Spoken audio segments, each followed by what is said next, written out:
Sawadee hello and welcome to Daily Wisdom, Walking the Path with the Buddha. Today is our Pali Canon and English study group, and we're studying the words of the Buddha. We're in volume 11 of this book series titled The Words of the Buddha, The Path to Enlightenment, Revealing the Hidden. This book is titled The Realms of Existence. We've been exploring teachings directly from the Buddha about the 5 realms of existence. We've already studied the hell realm, the animal realm, and the afflicted spirit realm. We're starting to spend time learning about the human realm. So the chapters that we're studying today in today's class are all about the human realm. We're going to be studying volume 11, chapters 51 through 60. The way that I do this program is I invite students in Zoom that if you would like to volunteer to read a particular chapter, you can read the chapter. Then I will share teachings on that chapter and then open up to any and all questions that anybody might have related to that particular chapter. If no one volunteers in Zoom in order to read the chapter, then I'll just read it myself. The best thing to do is actually to download these books or get a printed version of them so that you can read them either before class and or after class, because you have the original words of the Buddha, you have a reference back to the original source in the Pali Canon, and then you have teachings from me, which are reflections to be able to help you to understand the teachings of the Buddha more deeply and to practice them. The teachings of the Buddha are very straightforward in my opinion, but oftentimes a particular teaching that he has is connected to other teachings. And if you don't know those other teachings, it really helps to have a teacher to be able to share that with you and present it to you. So you'll see in these books that you have the words of the Buddha, you have a reference to go back to the original Pali Canon, and then you have reflections from me to be able to help you connect it all together and then understand how to practice it in your day-to-day life. So I'd like to welcome all of you to our class today, whether you're joining for the first time or you've been joining regularly.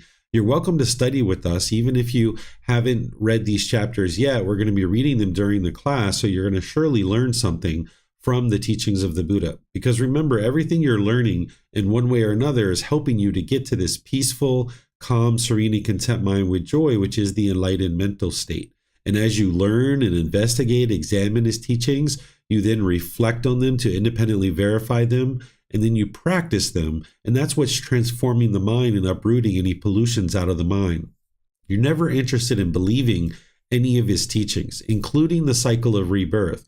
So that's why this book is here as the 11th volume of the 13-volume book series, because students will typically have studied certain foundational teachings up to this point to really get a good start on the path to enlightenment. But if you've never studied the teachings of the Buddha before, you're welcome to study in our class today. But just understand that this isn't where a typical student would start learning. They will typically start in our group learning program or some of our other foundational courses to be able to learn the path to enlightenment and develop their understanding of his teachings so that they can develop their practice. So again, I'd like to welcome all of you guys. I'm going to be displaying the chapters here on the screen, and then I'll just read if nobody else volunteers. And then after someone reads, I will then share teachings on that particular chapter. Then I'll open up to any and all questions you guys might have. This first chapter is chapter 51. It's titled Consciousness Conditions Name and Form. I have said consciousness conditions name and form, and this is the way that should be understood, Ananda. If consciousness were not to come into the mother's womb, would name and form develop there? No, venerable sir. Or if consciousness, having entered the mother's womb, were to be deflected, would name and form come to birth in this life? No, venerable sir. And if the consciousness of such a tender young being, boy or girl, were thus cut off, would name and form grow, develop, and mature? No, venerable sir. Therefore, Ananda, just this, namely consciousness, is the root, the cause, the origin, the condition of name and form. I have said name and form conditions consciousness, and this is the way that should be understood, Ananda. If consciousness did not find a resting place in name and form, would there subsequently be an arising and coming to be of birth, aging, death, and discontentedness? No, venerable sir. Therefore, Ananda, just this, namely, name and form, is the root, the cause, the origin, the condition of consciousness. Thus far, then, Ananda, we can trace birth and decay, death and falling away into other states, and being reborn. Thus far extends the way of designation. Thus far extends the way of concepts. Thus far is the sphere of understanding. Thus far the round goes as far as can be discerned in this life, namely, to name and form together with consciousness. Okay, so here, this teaching would require somebody to understand another teaching, which is called dependent origination. Dependent origination is the highest, most ultimate truth of the Buddha, where he shows you the 12 interlinking steps that leads to discontentedness in the mind and continuous rebirth. Here, he's peering into a particular part of dependent origination and really calling that out and making it very clear that consciousness, which is the mind, coming together with a physical body is what's going to produce a birth, and that is then going to produce this discontentedness, and then a being is going to come into existence. Here the Buddha says, I have said consciousness conditions name and form. When the Buddha describes what name and form is, he's essentially describing the physical body. So whenever you see the Buddha using this term name and form, I suggest you think of that as the physical body. So if you study dependent origination and you understand it, you understand that there needs to be a consciousness, there needs to be a mind. And if there is a mind, it will then find a physical body in the womb of a woman. And now there's going to be a being that comes about. There's going to be an existence, right? So this is part of dependent origination, showing you how a human being comes into existence. And what the Buddha is saying is, if consciousness were not to come into the mother's womb, would there be a physical body developed there? And the answer is no, Venerable Sir. So essentially, a being is not going to come into existence if there is no consciousness. Then the Buddha says, if consciousness, having entered the mother's womb, were to be deflected, would a physical body come to birth in this life? And the answer is no, Venerable Sir. What the Buddha is essentially describing here is how if a consciousness isn't available and it doesn't actually enter into the mother's womb, or if it was deflected, meaning a miscarriage, would a being come into existence? And of course, the answer is no. And if consciousness of such a tender young being, boy or girl, were thus cut off, would a physical body grow, develop, and mature? Of course not. No, Venerable Sir. So here the Buddha is showing you that there has to be a consciousness in existence in order to get to an actual being in existence. And when you study dependent origination, you can see the causes and conditions that lead to a consciousness, which is the ignorance or unknowing of true reality, and volitional formations, which are choices and decisions. That's what leads to a consciousness being created. That if you have ignorance or this unknowing of true reality, meaning a lack of wisdom, confusion, delusion in the mind, then you're going to make unwise decisions that lead to unwholesome results. And now, because of that unwholesome results, that unwholesome karma, you're going to have to experience that. So it's going to create a spark that then produces the next consciousness. And dependent origination shows you the complete detail of how that's occurring. So the Buddha goes through teaching here all these different things and essentially helping you to understand how a being comes into existence, and that it needs a consciousness, which is then going to find a name and form, and that's how a being comes into existence. And if you eliminate the causes and conditions that are leading to a consciousness, you can eliminate the continuous rebirth, which means all you need to do is cultivate wisdom. This is why you're taught to not believe anything on the path to enlightenment, but instead to learn, to reflect, independently verify, and to practice. That's what's going to lead to wisdom and transform the ignorance, which is the top condition that is keeping dependent origination continuing over and over and over and over and over again. You can dismantle dependent origination and dismantle this whole cycle of rebirth, you can dismantle all this discontentedness that you're experiencing in the mind by cultivating wisdom of the path to enlightenment. You can learn, reflect, to independently verify, and practice. And that's going to destroy dependent origination because there's no more ignorance in the mind. Let me know what questions you guys have on this chapter. You can put it into Facebook, YouTube, or Zoom, or you can raise your hand in Zoom and ask any questions or follow-up questions directly.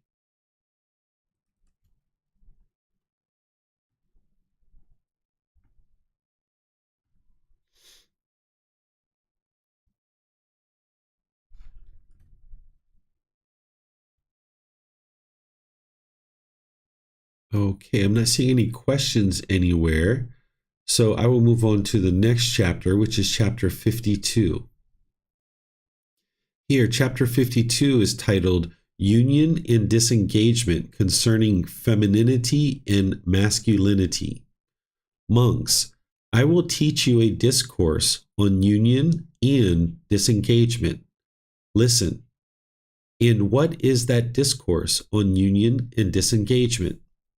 A woman, monks, attends internally to her feminine faculty, her feminine behavior, her feminine appearance, her feminine aspect, her feminine desire, her feminine voice, her feminine decoration. She becomes excited by these and takes delight in them. Excited by them, taking delight in them, she attends externally to a man's masculine faculty, his masculine behavior, his masculine appearance, his masculine aspect, his masculine desire, his masculine voice, his masculine decoration. She becomes excited by these and takes delight in them. Excited by them, taking delight in them, she desires union externally, and she also desires the pleasure and joy that arises on account of such union. Beings who are delighted with their femininity enter upon union with men. It is in this way that a woman does not transcend her femininity.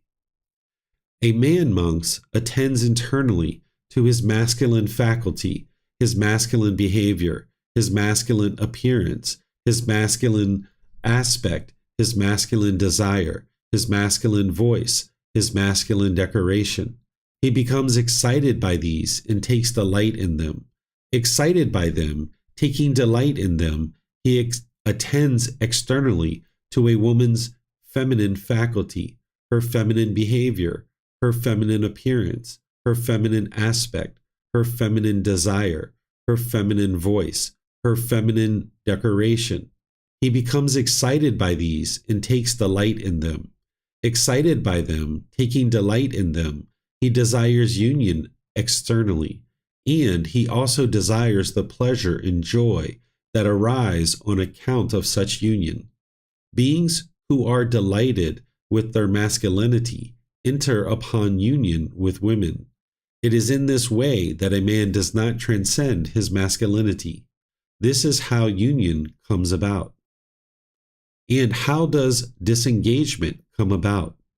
A woman, monks, does not attend internally to her feminine faculty, her feminine behavior, her feminine appearance, her feminine aspect, her feminine desire, her feminine voice, her feminine decoration. She does not become excited by these or take delight in them. Not excited by them, not taking delight in them, she does not attend externally to a man's masculine faculty, his masculine behavior, his masculine appearance, his masculine aspect, his masculine desire, his masculine voice, his masculine decoration.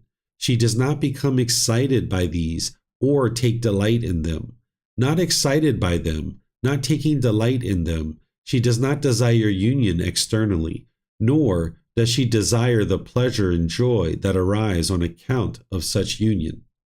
Beings who are not delighted with their femininity become disengaged from men. It is in this way that a woman transcends her femininity.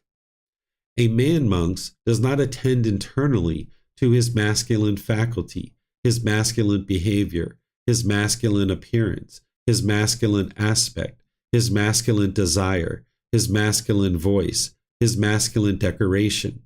He does not become excited by these or take delight in them.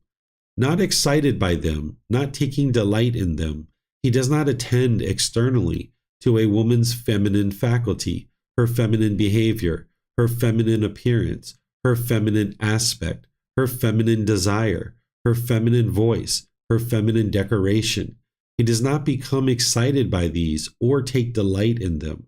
Not excited by them, not taking delight in them, he does not desire union externally, nor does he desire the pleasure and joy that arise on account of such union.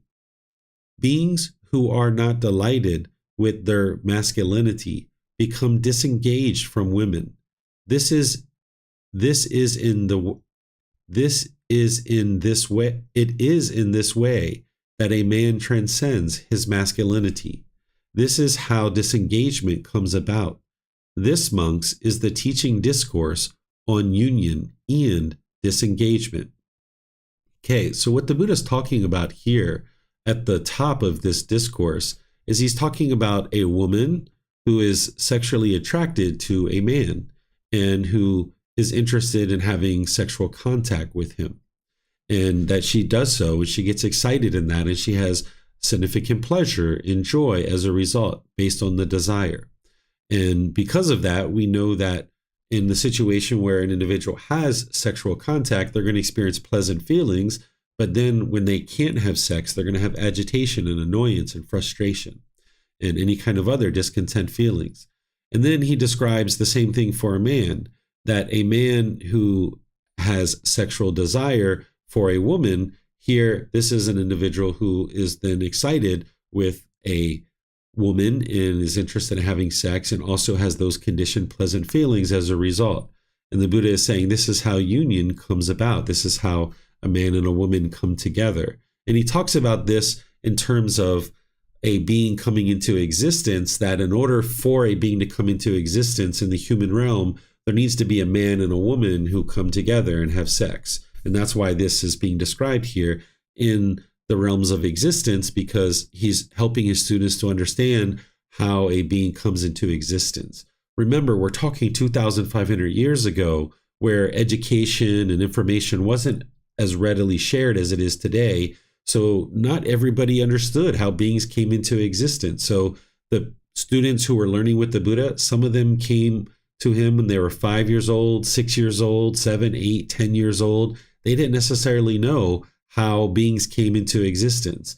And this is the Buddha essentially having the birds and the bees talk with his students to help them understand how a human being comes into existence through a man and a woman having sex. And that's what he's talking about here in the first part of this discourse. Then this next part, he's talking about a woman who isn't interested in having sex with a man. This is a woman who might prefer same-gender relationships, or a woman who's not even interested in having sex at all. That's what he's describing here. And then he's describing the same thing for a male, that a male who's not interested in having sex with a woman. So this person would either prefer same-gender relationships, or they would not be interested in sex whatsoever. And the Buddha is saying, okay, this is how disengagement comes about, that an individual is disengaged with sexual contact. They're uninterested in having sexual contact. So here, this is where you can see the Buddha was aware of same-gender relationships and men and women who weren't interested in having sex with others. This is also how one would then transcend sensual desire for having sex with a certain person, eliminating any kind of desire or excitement in having sexual pleasure. So this is a very simple discourse. The Buddha isn't really teaching anything much here that you probably don't already know, but it's interesting to see how he teaches this, and that he was teaching it during his lifetime. You notice that he doesn't share anything, notice that he doesn't share anything about how a same-gender relationship produces harm. Whether you look in his teachings around sexual misconduct, or you look at this particular teaching, there's nothing to teach about that, because there's no harm if there's two loving, consenting adults choosing to have a sexual relationship. So let me know if you have any questions here.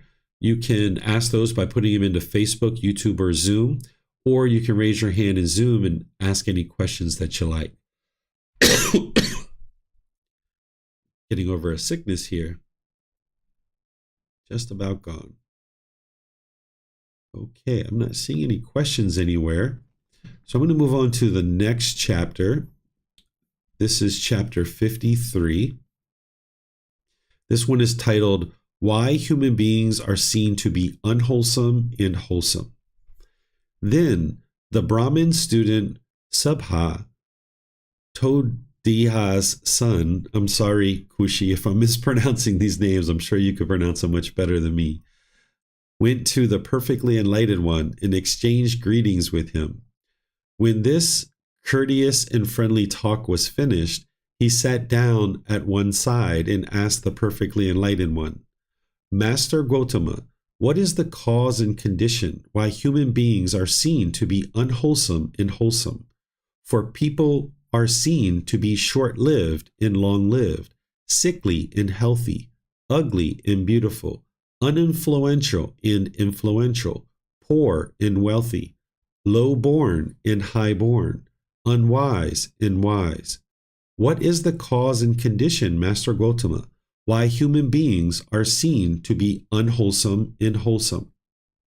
Student, beings are owners of their actions, heirs of their actions. They originate from their actions, are bound to their actions, have their actions as their refuge.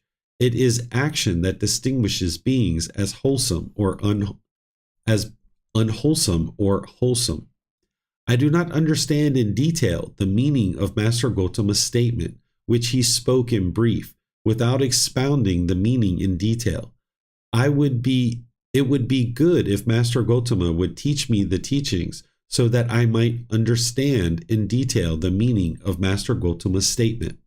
Okay, so I'm going to explain what's going on so far, and then I'm going to continue on. So there's this student from a Brahmin, which a Brahmin is a Hindu priest, and they have students. So this student is coming to the Buddha and asking for help to understand how to determine if someone is wholesome or unwholesome, and how does a being be seen as wholesome or unwholesome, and how do they experience, having a short life or a long life? How do they experience being ugly or beautiful or sick or healthy or poor or wealthy? Essentially, he's asking about the natural law of Gama related to how do beings experience these particular either unwholesome results or wholesome results. So the Buddha gives this short understanding of the natural law of Gama. He's saying, okay, beings are the owners of their actions. So any actions they perform, there's going to be some results. And that result's either going to be wholesome or unwholesome. If you make a wise decision, it's going to produce a wholesome result. If you make an unwise decision, it's going to produce an unwholesome result. So they're the owners of their actions, heirs of their actions. They originate from their actions, are bound to their actions, have their actions as their refuge, meaning as their protection. That if you make wise decisions, that's your protection. Some people might have a baseball bat in their house, a knife, a gun, or different things like this, a CCTV camera and so forth, and they think that they're protected. But what's really going to protect you is your wise decision making. If you make wise decisions to practice right intention, right speech, right action, and right livelihood as you go out into the world, you're not causing harm to any being, so there's no harm that's going to come to you. It doesn't matter how many CCTV cameras, how many guns or knives or whatever else you have. If you're causing harm to people, they're going to figure out a way to cause harm to you. The thing that's going to protect you from harm is having wisdom in the mind about the natural law of Gama to then make wise decisions so that you're not causing harm to other beings, so harm doesn't come to you. So that's what the Buddha is explaining here through understanding the natural law of Gama. It is action that distinguishes beings as wholesome or unwholesome. That's what he's sharing essentially. So now this student doesn't quite understand because the Buddha is kind of talking about this in summary form. So now the Buddha is going to go into detail explaining this natural law of Gama so that you can see the cause and effect or action and results of certain wise or unwise decisions that you make that then lead to either wholesome or unwholesome results. So now the Buddha continues. Then, student, listen and attend closely to what I shall say. Yes, sir, the Brahmin student Subha replied. The perfectly enlightened one said this. Here, student, some man or woman kills living beings and is murderous, bloody-handed, given to blows and violence, merciless to living beings. Because of performing and undertaking such action, on the dissolution of the body after death, he reappears in a state without basic necessities, in an unhappy destination, in perdition, even in hell. But if on the dissolution of the body after death, he does not reappear in a state without basic necessities, in an unhappy destination, in perdition, in hell, but instead comes back to the human state, then wherever he is reborn, he is short-lived. This is the way, student, that leads to short life, namely, one kills living beings and is murderous, bloody-handed, given to blows and violence, merciless to living beings. But here, student, some man or woman, abandoning the killing of living beings, abstains from killing living beings, with rod and weapon laid aside, gentle and kindly. He resides compassionate to all living beings. Because of performing and undertaking such action, on the dissolution of the body after death, he reappears in a happy destination, even in the heavenly world.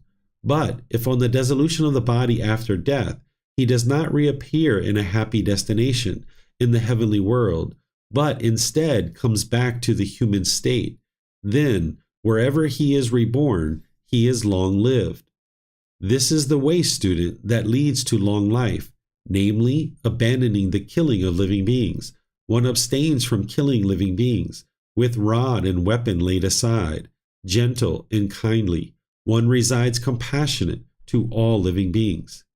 Here, student, some man or woman is given to injuring beings with the hand, with a clod, with a stick, or with a knife. Because of performing and undertaking such action, on the dissolution of the body after death, he reappears in a state without basic necessities, in an unhappy destination, in perdition, even in hell. But if instead he comes back to the human state, then wherever he is reborn, he is sickly. This is the way, student, that leads to sickliness, namely, one is given to injuring beings with the hand, with a clod, with a stick, or with a knife. But here, student, some man or woman is not given to injuring beings with the hand, with a clod, with a stick, or with a knife. Because of performing and undertaking such action, on the dissolution of the body after death, he reappears in a happy destination, in the heavenly world. But if instead he comes back to the human state, then wherever he is reborn, he is healthy. This is the way, student, that leads to health, namely, one is not given to injuring beings with the hand, with a clod, with a stick, or with a knife. Here, student, some man or woman is of an angry and irritable character, even when criticized a little. He is offended, becomes angry, hostile, and resentful, and displays anger, hate, and bitterness. Because of performing and undertaking such action, on the dissolution of the body after death, he reappears in a state without basic necessities, in an unhappy destination, in perdition, even in hell. But if instead he comes back to the human state, then wherever he is reborn, he is ugly. This is the way, student, that leads to ugliness, namely, one is of angry and irritable character, even when criticized a little. He is offended, becomes angry, hostile, and resentful, and displays anger, hate, and bitterness. But here, student, some man or woman is not of an angry and irritable character, even when criticized a little. He is not offended, does not become angry, hostile, and resentful, and does not display anger, hate, and bitterness. Because of performing and undertaking such action, on the dissolution of the body after death, he reappears in a happy destination in the heavenly world. But if instead he comes back to the human state, then wherever he is reborn, he is beautiful. This is the way, student, that leads to being beautiful, namely, one is not of an angry and irritable character, even when criticized a little. He is not offended, does not become angry, hostile, and resentful, and does not display anger, hate, and bitterness. Here, student, some man or woman is jealous, one who is selfish, resentful, and feels bitter about the gains, honor, respect, appreciation, salutations, and veneration received by others. Because of performing and undertaking such action on the dissolution of the body after death, he reappears in a state without basic necessities, in an unhappy destination, in perdition, even in hell. But if instead he comes back to the human state, then wherever he is reborn, he is uninfluential. This is the way, student, that leads to being uninfluential. Namely, one is jealous, resentful, and feels bitter towards the gains, honor, respect, appreciation, salutations, and veneration received by others. But here, student, some man or woman is not jealous, one who is not selfish, resentful, and feels bitter about the gains, honor, respect, appreciation, salutations, and veneration received by others.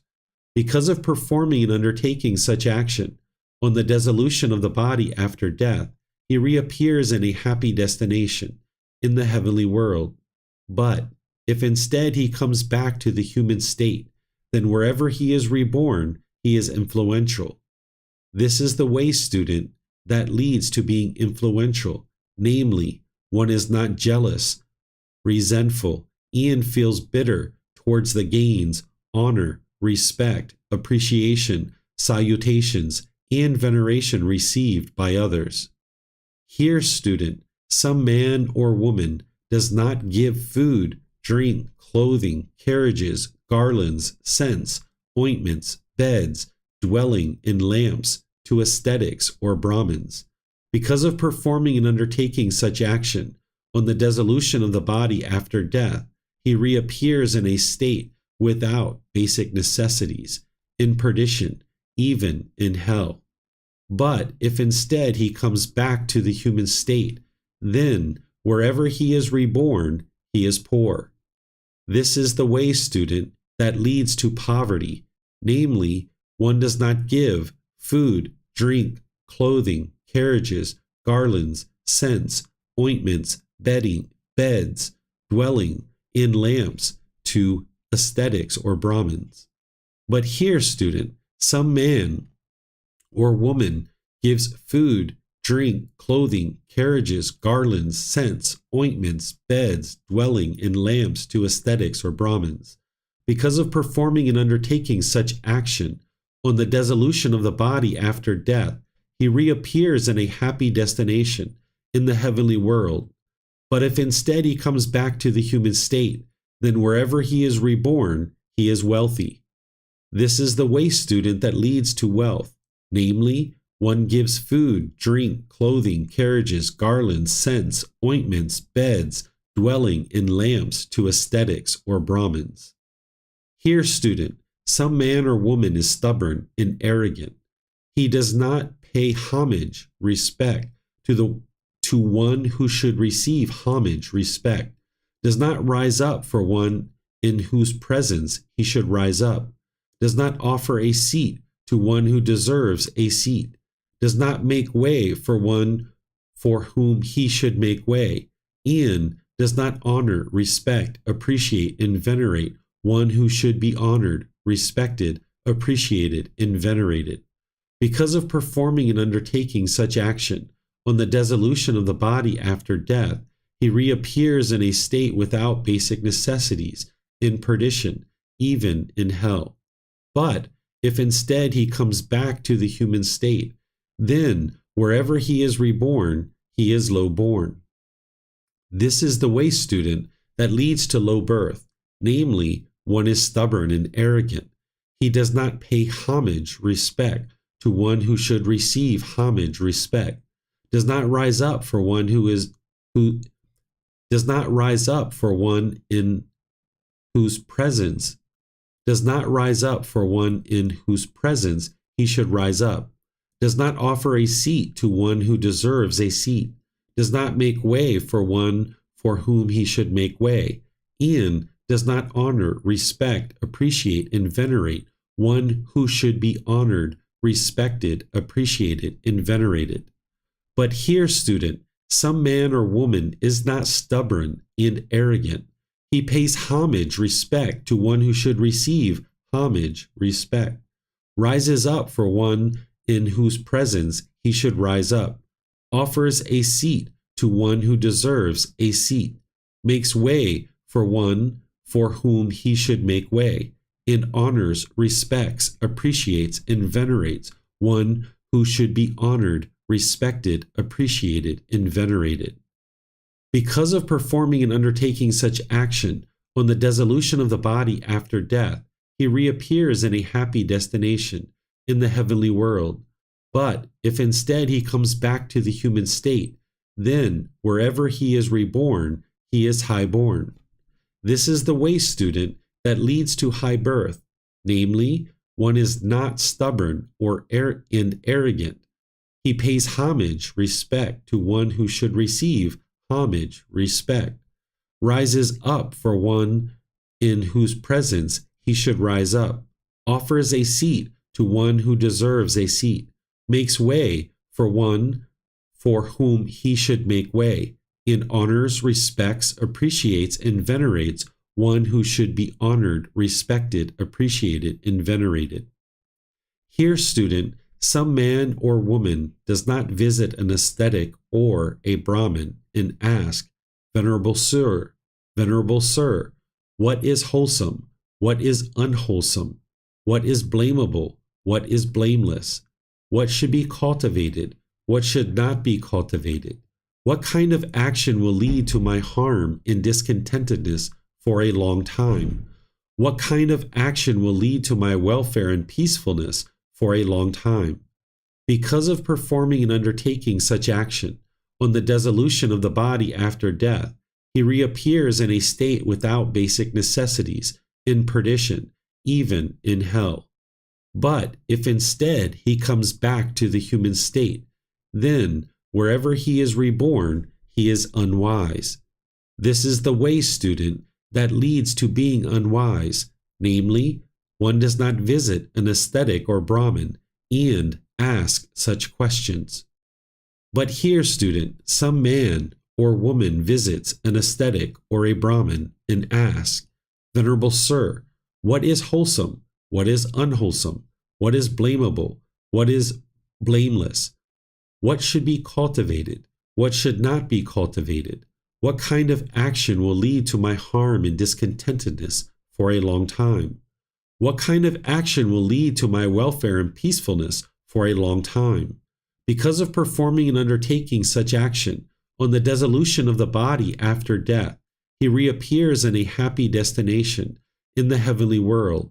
But if instead he comes back to the human state, then wherever he is reborn, he is wise.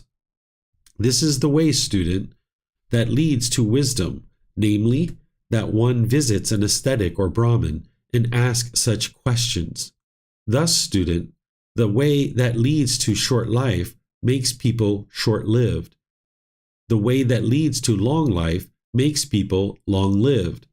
The way that leads to sickliness makes people sickly. The way that leads to health makes people healthy. The way that leads to ugliness makes people ugly. The way that leads to being beautiful makes people beautiful.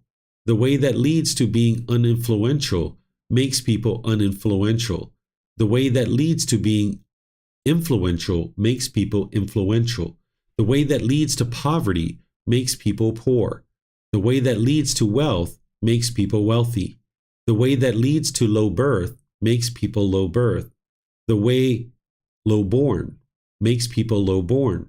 The way that leads to high birth makes people high-born. The way that leads to unwise makes people unwise. The way that leads to unwise makes people unwise. The way that leads to wisdom makes people wise. Beings are owners of their actions, student, heirs of their actions. They originate from their actions, are bound to their actions, have their actions as their refuge. It is action that distinguishes beings as wholesome, as unwholesome, and wholesome. When this was said, the Brahmin student said to the perfectly enlightened one, "Magnificent Master Gotama, magnificent Master Gotama. Master Gotama has made the teachings clear in many ways, as though he were turning upright what had been overturned, revealing what was hidden, showing the way to one who was lost, or holding up a lamp in the dark for those with eyesight to see forms. I go to Master Gotama for refuge, and to the teachings, and to the community of monks. Let Master Gotama remember me as a household practitioner who has gone to him for refuge for life."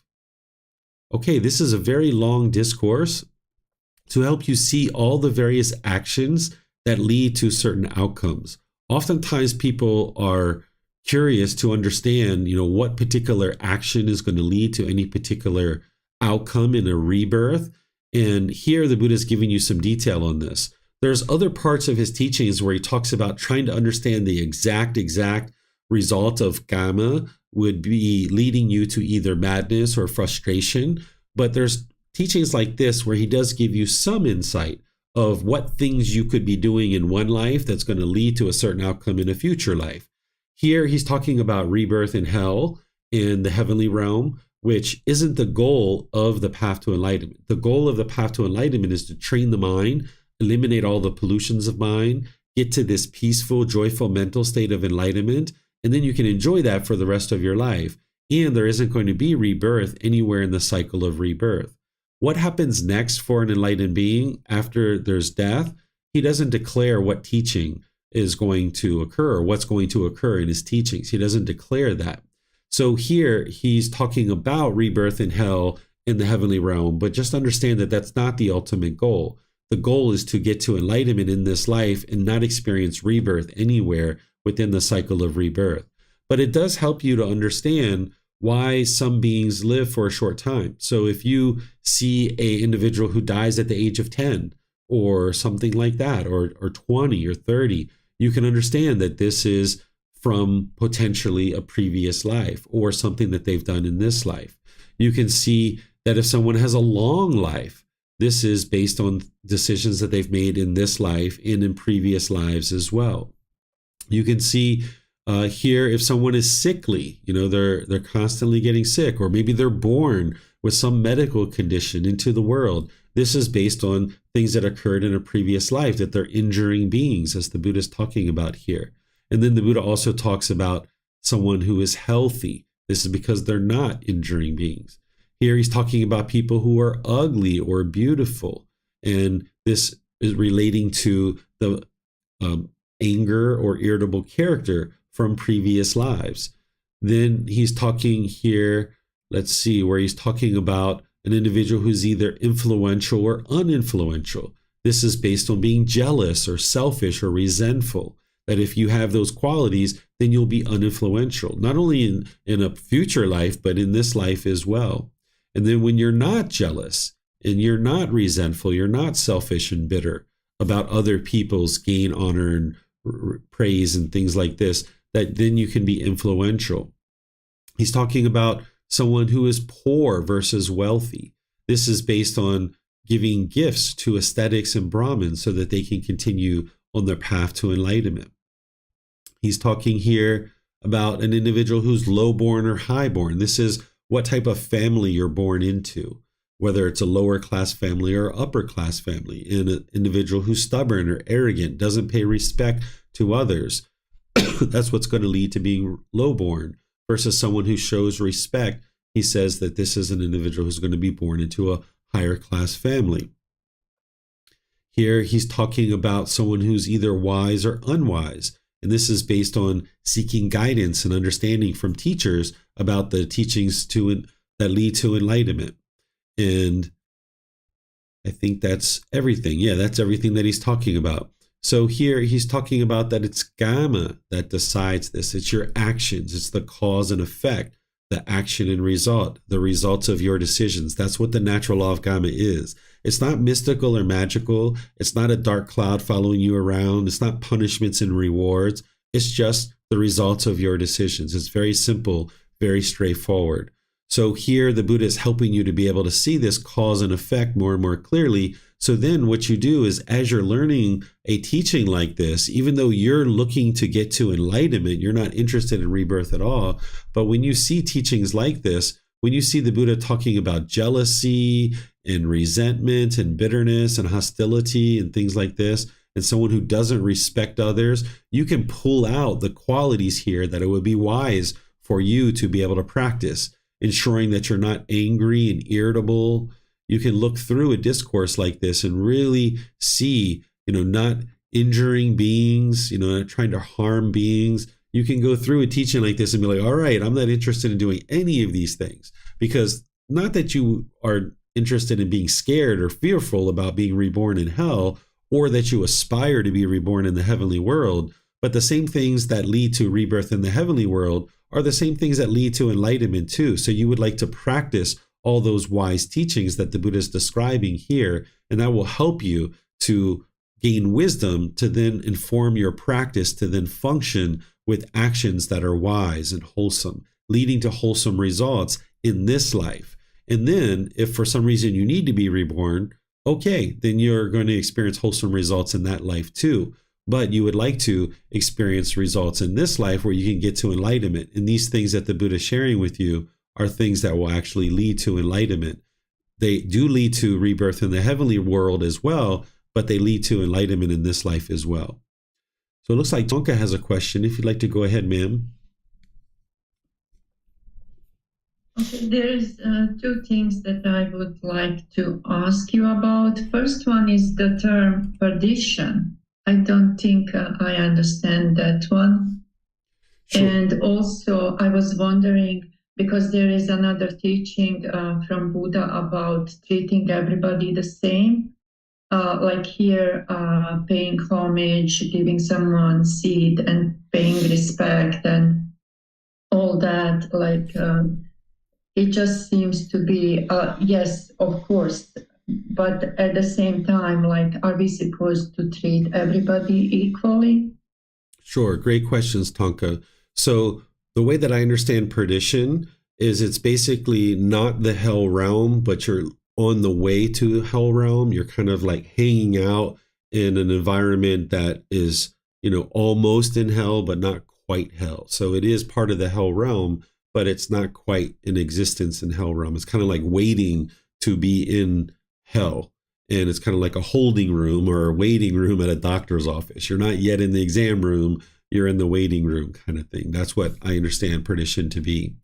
The answer to your question is yes, you should treat everybody equally. You should be respectful and have not admiration. You should have respect and politeness and kindness towards everybody. What the Buddha is talking about here is that, during his life, there were monarchs, there were noble people, there were ascetics and Brahmins and people like this. And people were often taught to respect them.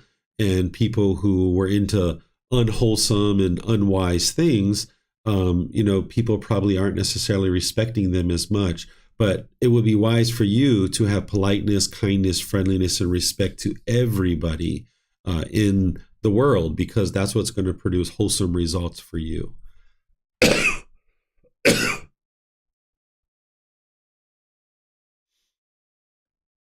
Okay, thank you very much. And also, I could read the following, give you a bit of a break. Oh, thank you so much. That's very nice of you, Tonka.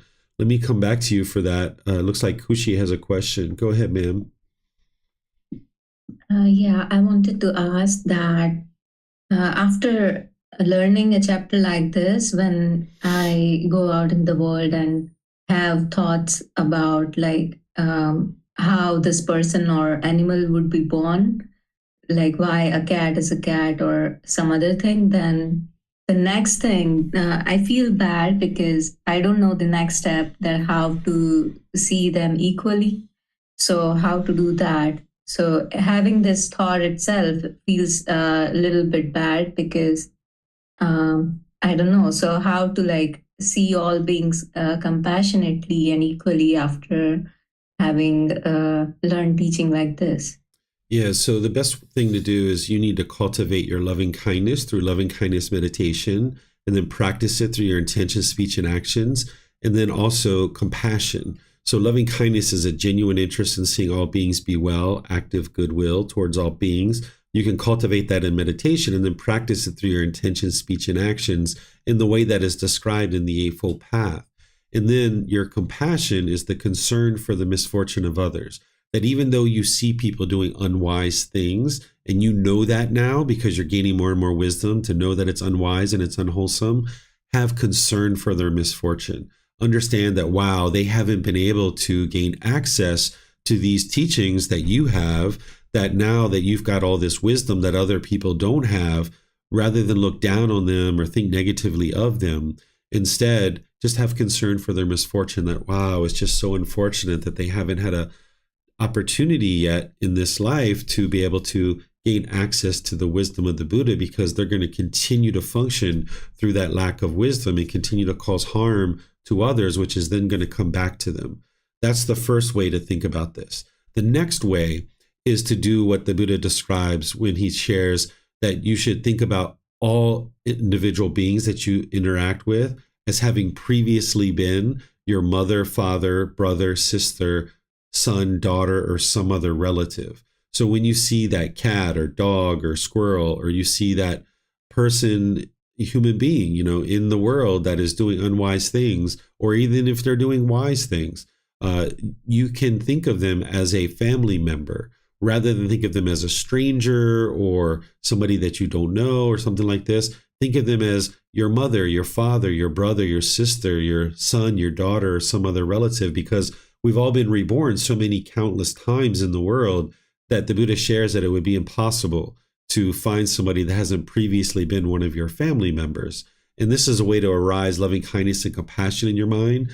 And so that when you go into different stores or you see people on the street, you can smile at everybody. Instead of having the perspective that this is a stranger, this is oftentimes the way the mind's conditioned, and that strangers are bad. Instead, you have the perspective that this is a family member that I just haven't met yet.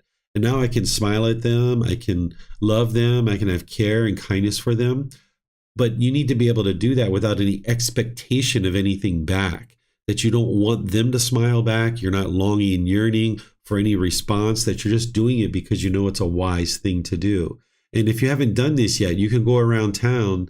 And I know you're in India now. I think you guys why people in India too, just why people everywhere you go. And when I did this, even here in Thailand, I walked around the streets for a few days doing that when I was going on my walks and different things. I noticed about 10% of the people why'd me back. And that was the Thai people mostly, where the tourists, of course, didn't why me. But I did this in order to train my mind to not expect anybody to why me back. And this is really helpful because then I learned to be cheerful and bright and smiling and thankful and polite and respectful, regardless of what other people choose to do. So if you can just go out in the world, maybe take a 5-minute walk every once in a while, 10-minute walk, however long you like. And as you're walking down the street, you see people standing in a doorway, you see them walking towards you, you see them sitting down. Just smile at them and why to them or wave to them. And if people don't wave you back, that's fine. And if you don't feel safe doing that where you're at now, you can do it in a place like Thailand, because you're from here and you come here sometimes. And as you do this, you'll get used to being loving and kind to people as well, and seeing them as your family members and changing that perspective.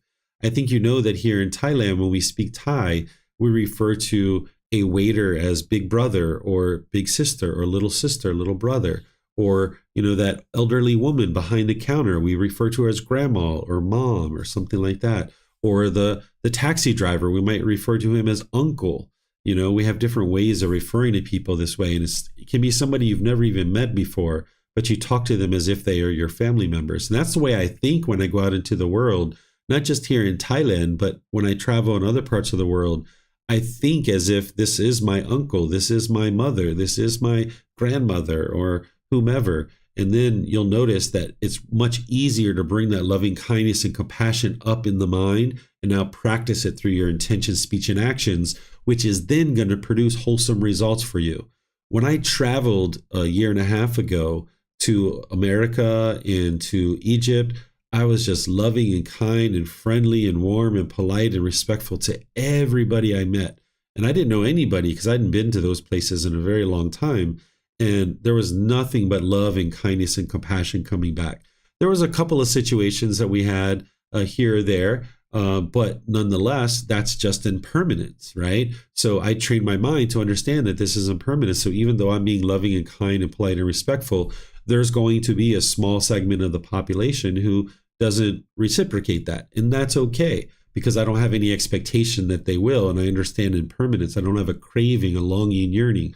But in all the travels that we did for 6 weeks or 7 weeks, the entire family, we had a great experience everywhere we went. So you can train your mind to do this by doing it in small little increments, maybe 5 minutes, 10 minutes when you go on a walk or something like that. That's what I would recommend. Okay, I see your thumbs up. All right, let me check YouTube and Facebook and see if we have any questions. All right, I don't see any questions there. So Tonka, I'll take you up on that offer if you'd like to read this next chapter. Sure.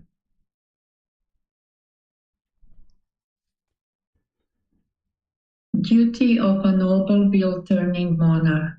The perfectly enlightened one spoke about wheel-turning monarch of long, long ago. This conversation is between the consecrated Kataya king's son and King Dhanami father. But what, sir, is the duty of a noble wheel-turning monarch? It is this, my son, yourself depending on the teachings, honoring it, revering it, cherishing it, doing homage, respect to it, and venerating it, having the teachings as your bondage and banner, acknowledging the teachings as your master. You should establish guard, security, and protection according to the teachings for your own household, your troops, your nobles, and royal subordinates, for Brahmins and householders, town and country folk, ascetics and Brahmins, for beasts and birds. Let no crime exist in your kingdom, and to those who are in need, give property.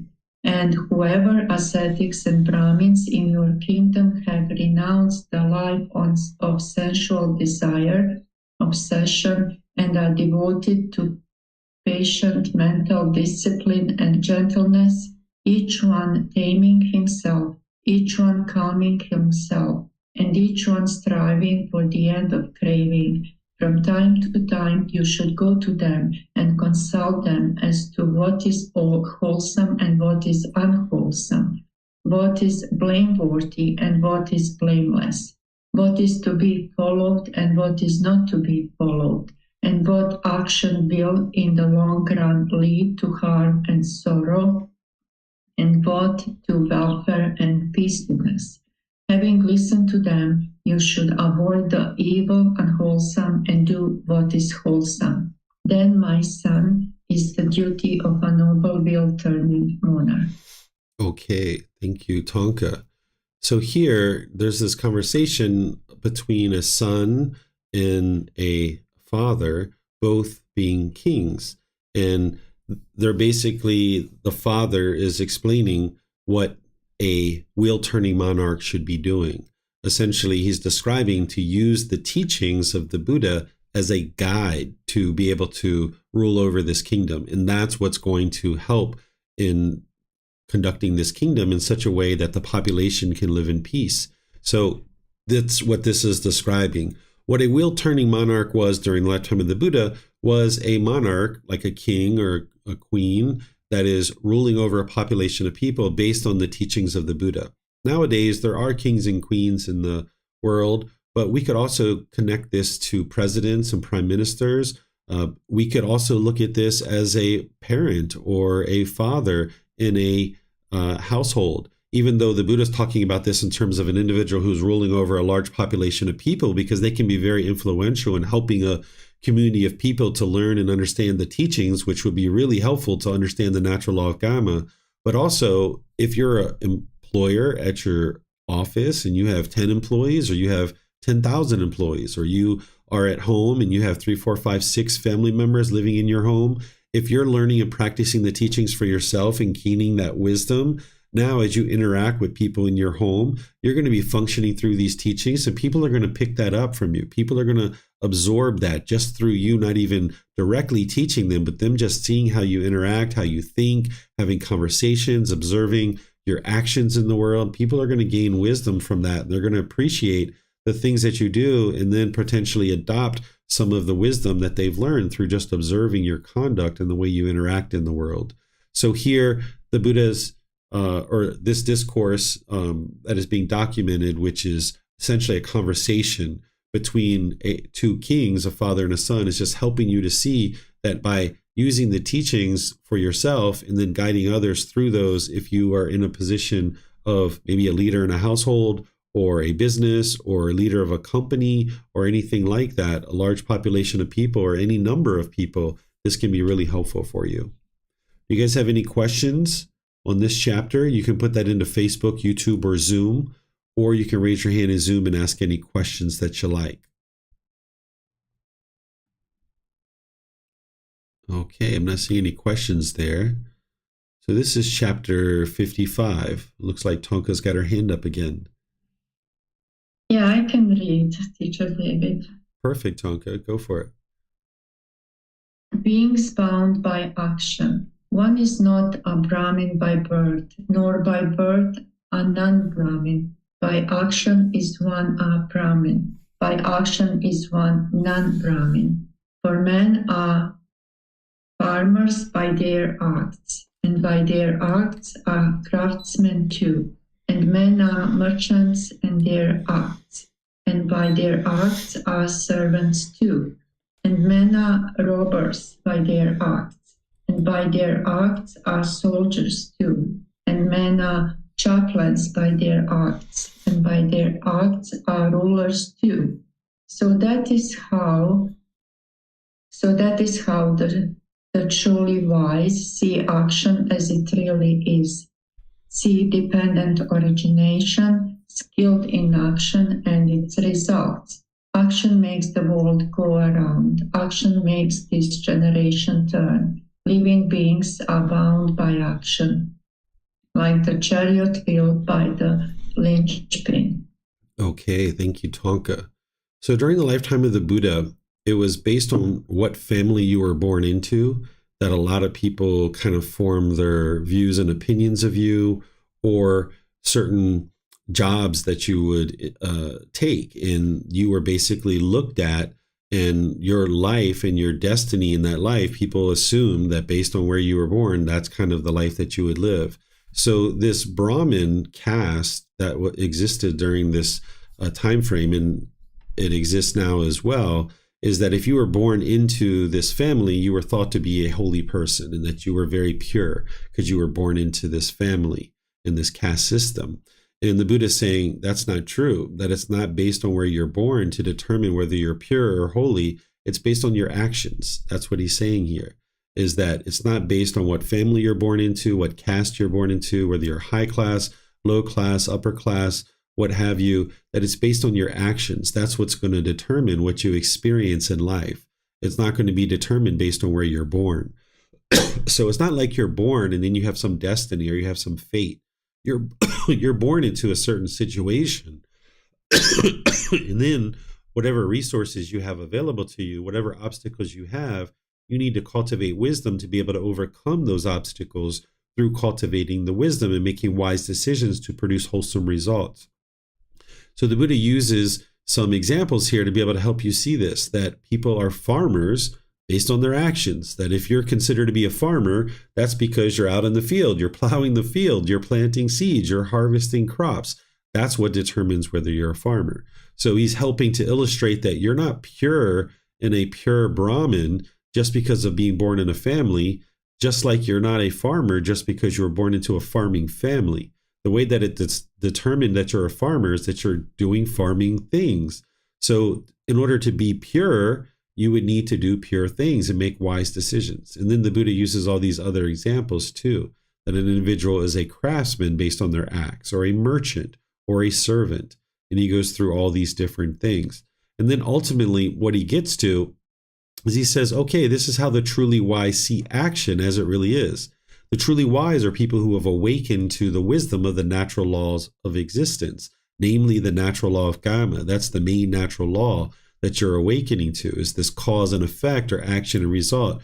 An individual who's truly wise and understands this natural law would understand that whatever you experience in life is a result of your decisions and what you choose to do.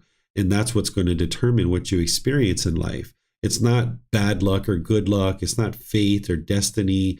There's nothing mystical or magical about this life. It's just the results of your decisions. And if you can see that more and more clearly, then you'll start being able to cultivate the wisdom to make wise decisions in your life and improve your life. Whereas if everything you're experiencing is either destiny or fate, or good luck or bad luck, or you're blaming it on other people, then you have no ability to fix what's going on in your life. Because it's destiny, it's fate, you're locked in. Or it's good luck or bad luck. You don't have any ability to influence that. Or it's everybody else's fault, so therefore everyone else is wrong. Well, if you continue to have that mindset, then your life's just going to continue to not be what you're interested in it being, because you're not taking control of what's going on in your life. You're seeing it as you have no control. You're essentially a robot being subjected to whatever is around you. So if you get rid of that unwise, unbeneficial thinking and that self-defeating, self-sabotaging thinking, and you understand the natural law of karma, that anything you experience is a result of your decisions, then anything in your life that you particularly don't care for, you can just gain wisdom and make a different decision. Gain wisdom about the natural law of karma, and now start making different decisions, and you will experience different results in your life. But as long as you resign yourself to think it's destiny or fate, good luck or bad luck, or everybody else is the problem, then you're not taking active role in cultivating wisdom and making wiser decisions in your life. And the Buddha then starts talking about dependent origination here, which is something that you study as part of these teachings. That is a very important teaching. It's the highest, most highest law that the Buddha teaches, showing the 12 interlinking steps of causality, of how one gets to discontentedness and how one experiences rebirth. And this is in volume 5, chapter 14, that I explain that. Then the Buddha explains how important actions are, is that's what makes the world go round. That's how everything happens in the world. Nothing happens in this world without an action. And then there's a result, or there's a cause, and then there's an effect. But as long as you lack wisdom in this natural law, you'll make unwise decisions that produces unwholesome results. Just like the natural law of gravity, that when you lacked wisdom of that, you struggled and had difficulties, that eventually you awoke to the natural law of gravity, where when you didn't have the wisdom of it, you fell down, you hit your head, you struggled, you had difficulties. But when you gained wisdom of that natural law, you started making wiser decisions. You looked at the surface of the streets, the sidewalks, you tied your shoes tighter, you took your time more, you learned how to balance yourself on a bicycle. Now you can ride a bicycle, you can climb ladders, you can get on airplanes, you can do all kinds of things because you've awoken to the wisdom of the natural law of gravity. But when you lack wisdom of this natural law of karma, you'll struggle and have difficulties just like you did during the time when you didn't understand the natural law of gravity. And this natural law is affecting you whether you know about it or not, just like the natural law of gravity. So when you can awaken to the wisdom of this natural law of karma, it's affecting you even with your lack of wisdom. But when you have wisdom of it, then you'll make wise decisions that produce wholesome results. And that's why the Buddha is saying here that living beings are bound by their actions, meaning what you're experiencing in life is based on your actions. It's based on your decisions. It's not based on other people's decisions. But oftentimes the unenlightened mind has a hard time seeing that. And the more that you do see that, then you can take an active role in producing a better and better life for yourself by first gaining wisdom and then making wiser decisions. Just like a chariot, which is a horse-drawn carriage, is connected by the linchpin, which is what's keeping this carriage and this horse connected together. The Buddha is saying your actions are what's keeping you connected to whatever you experience in life. So the actions are your linchpin in this life, that's what's keeping you bound here, and that's what's also producing either wholesome or unwholesome results in your life. So let me know what questions you guys have on this chapter. You can put it into Facebook, YouTube, or Zoom, or in Zoom you can raise your hand electronically and ask any questions that you like. All right, I'm not seeing any questions anywhere. So now we go to chapter 56. All right, looks like Kushi and Tonka are raising their hand. Maybe we'll give Kushi a chance, and then we'll come back to you, Tonka, for the next one. Yeah, I can read it. The path leading to reappearance in accordance with one's objective.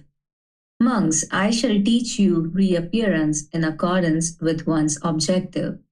Listen and attend closely to what I say.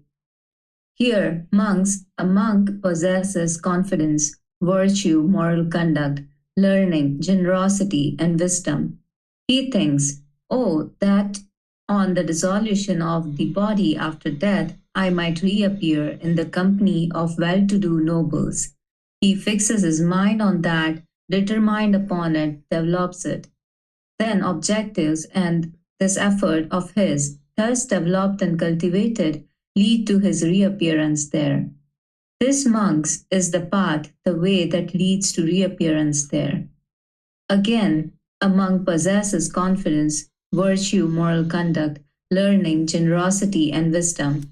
He thinks, oh, that on the dissolution of the body after death I might reappear in the company of well-to-do Brahmins. He fixes his mind on that, determined upon that, develops it. These objectives and this effort of his, thus developed and cultivated, lead to his reappearance there. This, monks, is the path, the way that leads to reappearance there. Again, a monk possesses confidence, virtue, moral conduct, learning, generosity, and wisdom. He thinks, oh, that on the dissolution of the body after death, I might reappear in the company of well-to-do householders. He fixes his mind on that, determined upon it, develops it. These objectives and this effort of his, thus developed and cultivated, lead to his reappearance there. This, monks, is the path, the way that leads to reappearance there. Okay, thank you, Kushi. Let me help you guys to understand this particular chapter. Sometimes when people read this, they think, oh, all I need to do is get to the end of my life and think about where it is that I would like to be reborn, and then that's going to happen. That's not what the Buddha is sharing here. What he's basically sharing is that if you have the thought that you would like to be reborn somewhere, and then you set your mind to that in this life to be practicing as if you're practicing in that way, then through you developing your mind in that way, you will then be reborn in that place. But remember, your goal isn't to be reborn whatsoever. That's not the objective of this life. I would encourage everybody and anybody to set their goal and their sights on arahantship, or the fourth stage of enlightenment, eliminating all 10 fetters so that you can get to enlightenment and enjoy the rest of this life. And then you won't experience rebirth in any of these realms whatsoever. So the Buddha is just describing that essentially you put your mind and fix your mind on a particular goal to practice in a certain way, and it's your practice that is then going to lead you to being reborn in that particular place. Any questions on this one?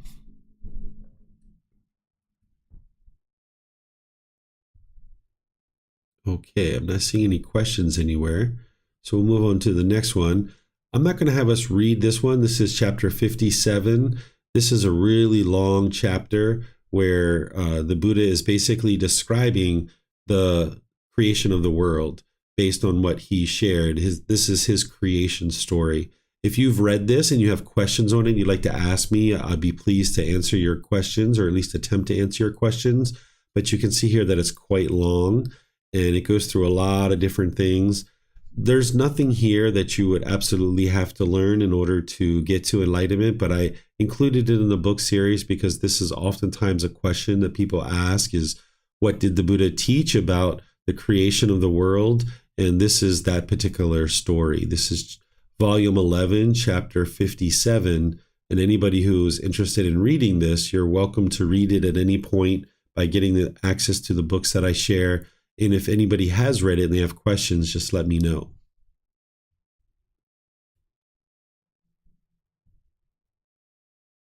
Okay, I'm not seeing any questions anywhere. So I'm going to move on to chapter 58. If Tonka, you would like to read that, you're welcome to.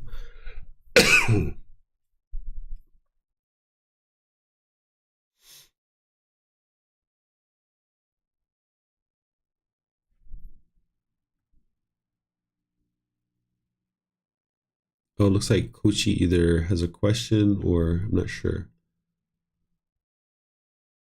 Yeah, I can read it if. Okay, you'd like to read it? Yeah, we'll give Tonka a break. We'll all get a break. Okay. Causes of a decrease in people's lifespan. The king established guard and protection, but he did not give property to the needy, and as a result, poverty became widespread. Thus, from the not giving of property to the needy, poverty became widespread. From the growth of poverty, the taking of what was not given increased. From the increase of theft, the use of weapons increased. From the increase of use of weapons, the taking of life increased. And from the increase in taking of life, people's lifespan decreased, their beauty decreased, and as a result of this decrease of lifespan and beauty, the children of those whose lifespan had been 80,000 years lived for only 40,000 years. Thus, from not giving of the property to the needy, the taking of life increased, and from taking of life, lying increased. From increase in lying, people's lifespan decreased, their beauty decreased, and as a result, the children of those whose lifespan had been 40,000 for only for 20,000 years. Thus, from the not giving of the property to the needy, the speaking evil of others increased, and in consequence, people's lifespan decreased, their beauty decreased, and as a result, the children of those whose lifespan had been 20,000 years lived only for 10,000 years. Thus, from not giving of the property to the needy, sexual misconduct increased, and in the consequence, people's lifespan decreased, their beauty decreased, and as a result, the children of those whose lifespan had been 10,000 years lived only 5,000 years. And among the generation whose lifespan has 5,000 years, two things increased: harsh speech and idle chatter, in consequence of which people's lifespan decreased, their beauty decreased, and as a result, the children of those whose lifespan had been 5,000 years lived, some for 2,500 years, and some for only 2,000 years. And among the generation whose lifespan was 2,500 years, craving and anger increased, and in consequence, people's lifespan decreased, their beauty decreased, and as a result, the children of those whose lifespan had only been 2,500 years lived for only 1,000 years. Among the generation whose lifespan was 1,000 years, false opinions increased, and as a result, the children of those whose lifespan had been 1,000 years now lived only for 500 years. And among the generation whose lifespan was 500 years, three things increased: incest, excessive greed, and unwholesome practices increased. And as a result, children of those whose lifespan had been 500 years lived, some for 250 years, some for only 200 years.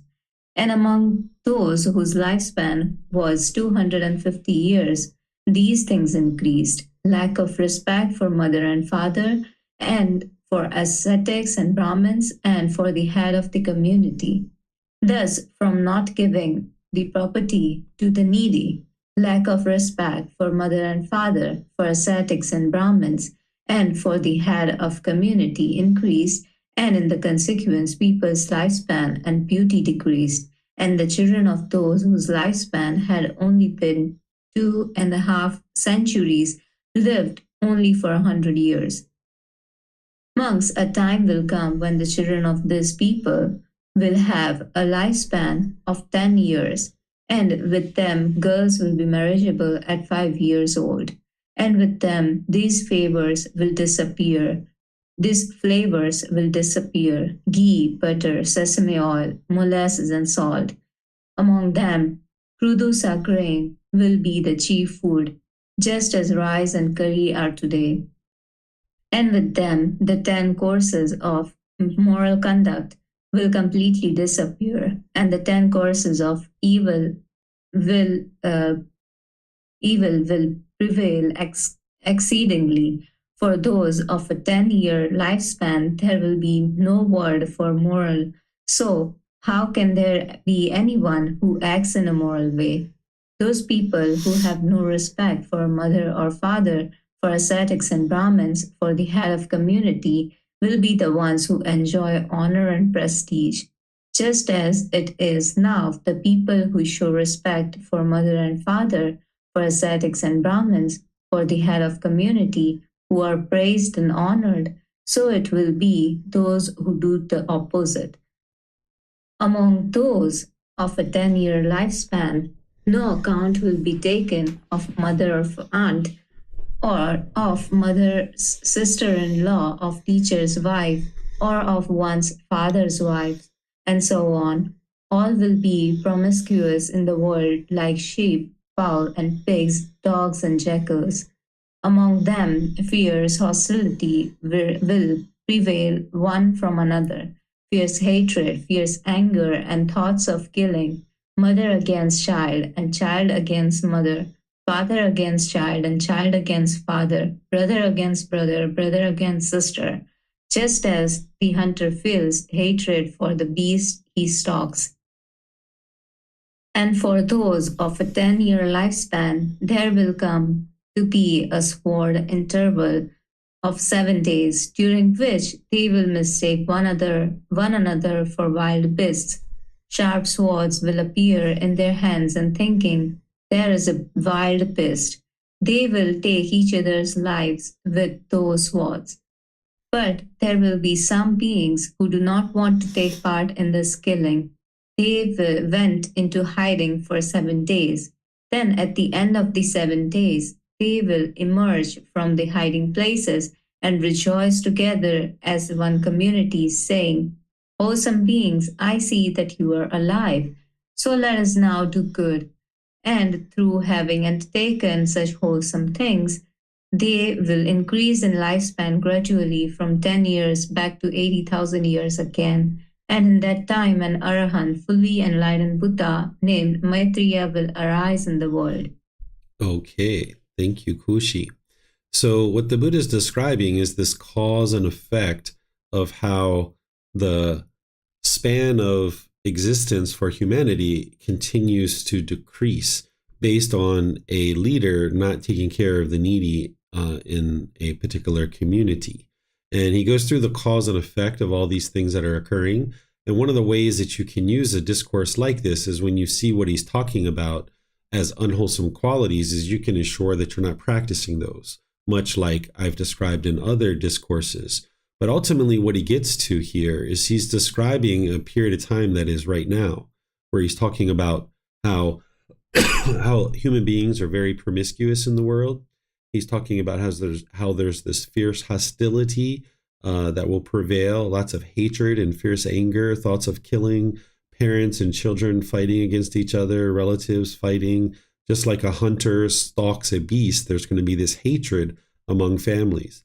And then he talks about how eventually the way that all this is going to get fixed is by this fully enlightened Buddha Maitreya that arises in the world.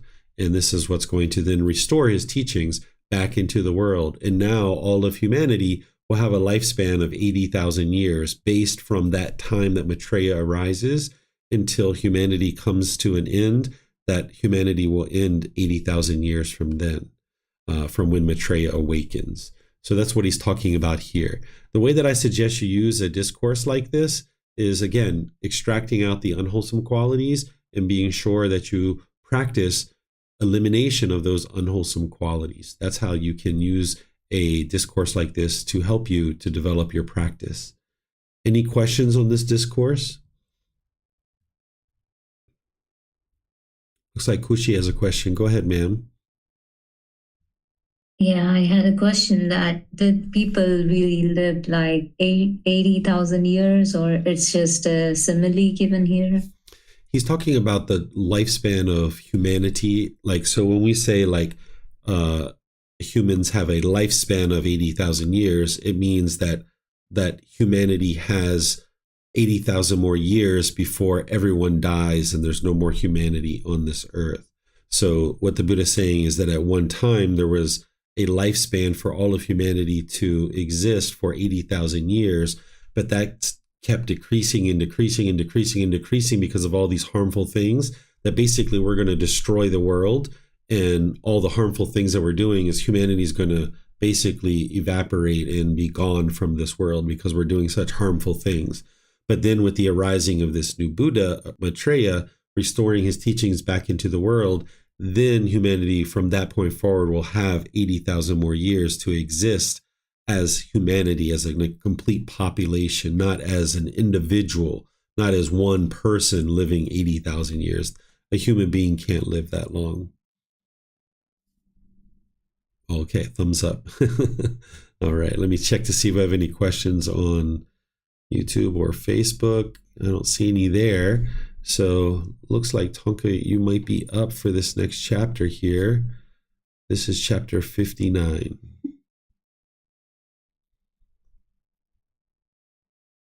Become unrighteous. Monks, when kings are unrighteous, the royal subordinates become unrighteous. When the royal subordinates are unrighteous, Brahmin and householders become unrighteous. When Brahmin and householders are unrighteous, the people of the town and countryside become unrighteous. When the people of the towns and countrysides are unrighteous, the sun and moon proceed of course. When the sun and moon proceed of course, the constellations and the stars proceed of course. When the constellations and the stars proceed of course, day and night proceed of course. When day and night proceed of course, the months and weeks proceed of course. When the months and weeks proceed of course, the seasons and years proceed of course. When the seasons and years proceed of course, the winds blow of course and at random. When the winds blow of course and at random, the deities become upset. The deities are upset, sufficient rain does not fall. When sufficient rain does not fall, the crops ripen irregularly. When people eat crops that ripen irregularly, they become short-lived, ugly, weak, and sickly. Then the Tathagata explained in the above in detail with the opposite causes, with the opposite results.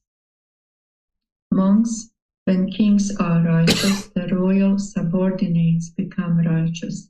When sufficient rain falls, the crops ripen in season. When people eat crops that ripen in season, they become long-lived, beautiful, strong, and healthy.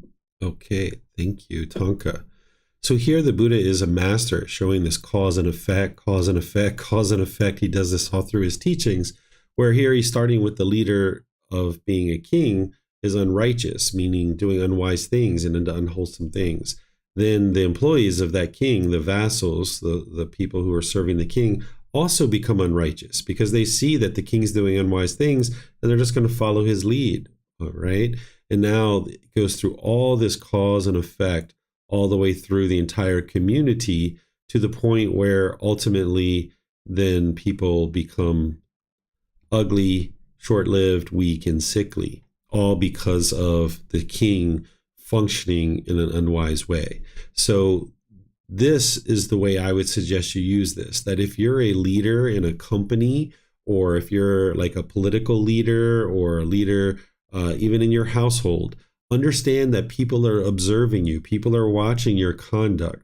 Even if you have a husband or wife, or you have children or something like this, you're teaching people around you at all times how you choose to function in the world, and people are going to follow you. And by you making wise decisions, and you'll experience these wholesome results, but also the people around you will see you making those wise decisions, and then they'll experience wholesome results too, and you guys can live together in harmony. But if you're making unwise decisions, you're going to be experiencing unwholesome results. And one of those unwholesome results is that the people around you are going to function in that same unwise way. And now you're going to have to deal with the results coming back to you. So by cultivating the wisdom of the natural law of karma and then practicing that wisely, you'll see that your family unit, your business, your population of people, if you're a prime minister or president or any type of interactions that you're having on large scale or even on a smaller scale, by you functioning in a wise way, it's going to create nothing but wholesome results for you. The Buddha is going here showing a lot of detail, but you can also extrapolate this for your life because you're probably not a king.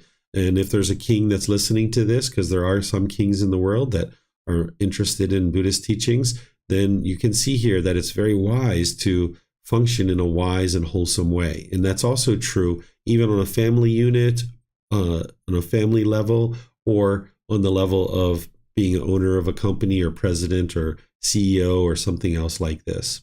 So do you guys have any questions on this? Looks like Tonka has a question. Go ahead, ma'am. I was just wondering, deities being upset, should we take it as a metaphor or it's literal? Like, what did Buddha mean by that? I have only ever seen this place, and I think one other, where there's reference to a deity here. They believed in deities during the lifetime of the Buddha, and some people have those beliefs nowadays too. I don't really see the Buddha teaching much about this, so I take it on face value of what is being shared here. We aren't taught through the teachings of the Buddha, and I don't teach you to do anything about deities, but it's just something that he's sharing as part of the teachings.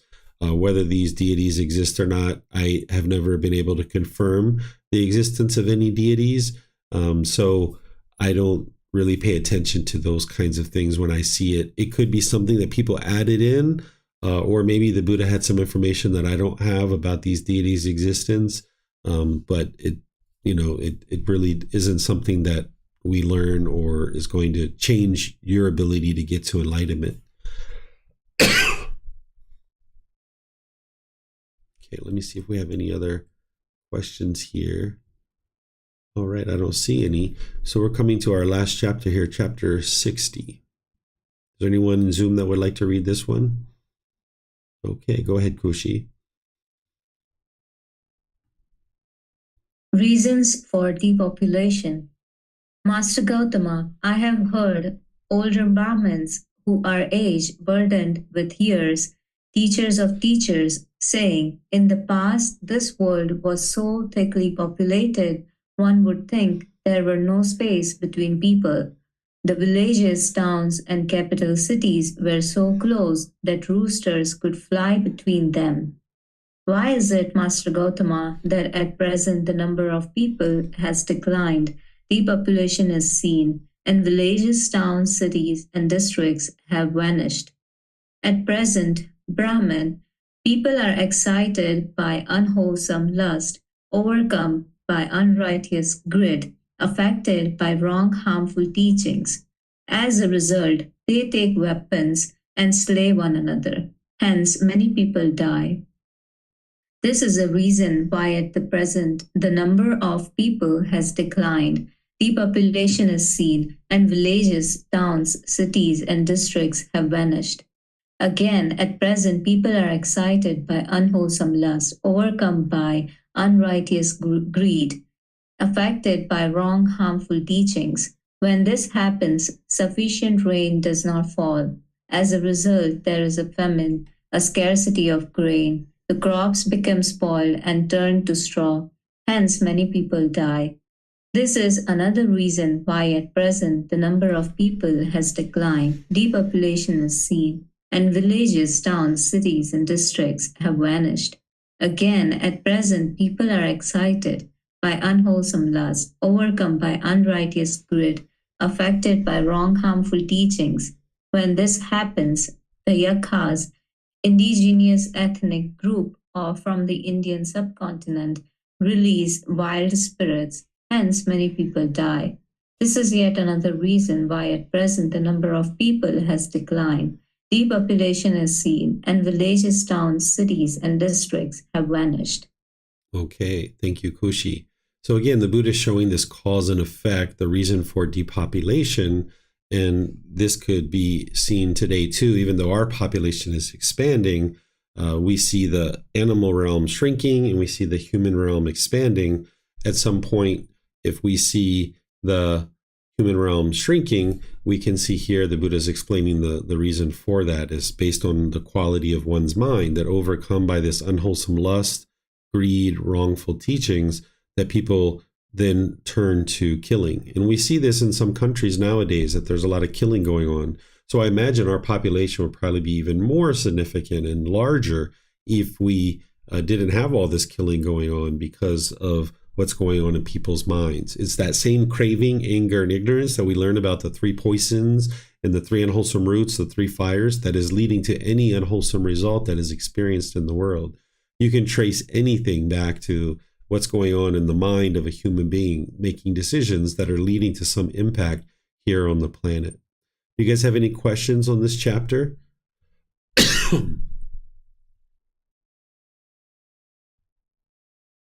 Okay, I'm not seeing any questions anywhere. I would like to just apologize for my sickness here. You know, your teacher being healthy is impermanent, right? So I'm going to be unhealthy sometimes. That's the sickness of the human body, that it's going to be impermanent, but also the sickness is impermanent as well. So no need to be upset or angry for yourself when you get sick. You know, just remind yourself that this sickness is impermanent and it's not going to be permanent. So you can maintain your peace and your joy even when there's sickness in the body. So thank you guys that have joined to learn and understand the teachings of the Buddha and practice them. I appreciate your dedication and diligence. And also thank you to Kushi and Tonka for reading. I appreciate that help. Next week, we're going to be in chapters 61 through 70. So if you'd like to study those ahead of time or after class, you can. Or if you need to just come to class and study them here, you can. But you'll definitely get more benefit from reading the books themselves that you can download from our website, is buddhadailywisdom.com.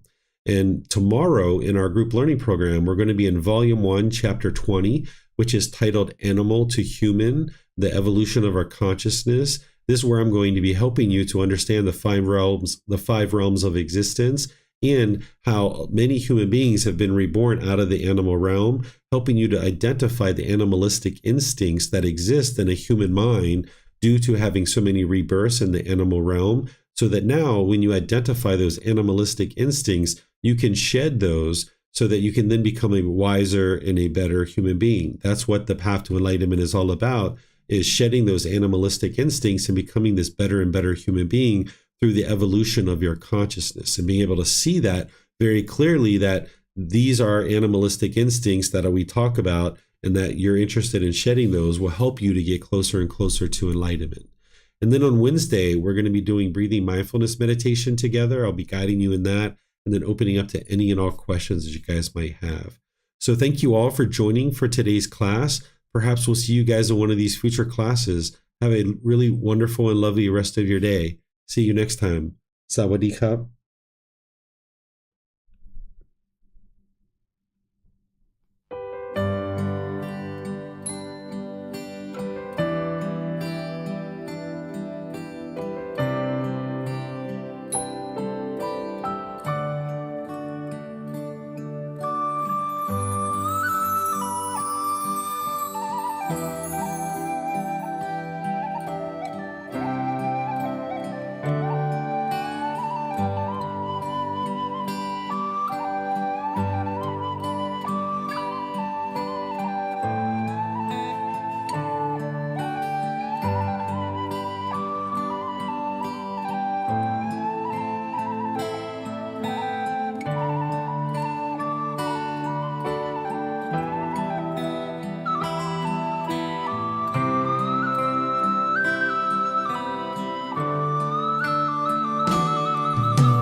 Thank you again for watching.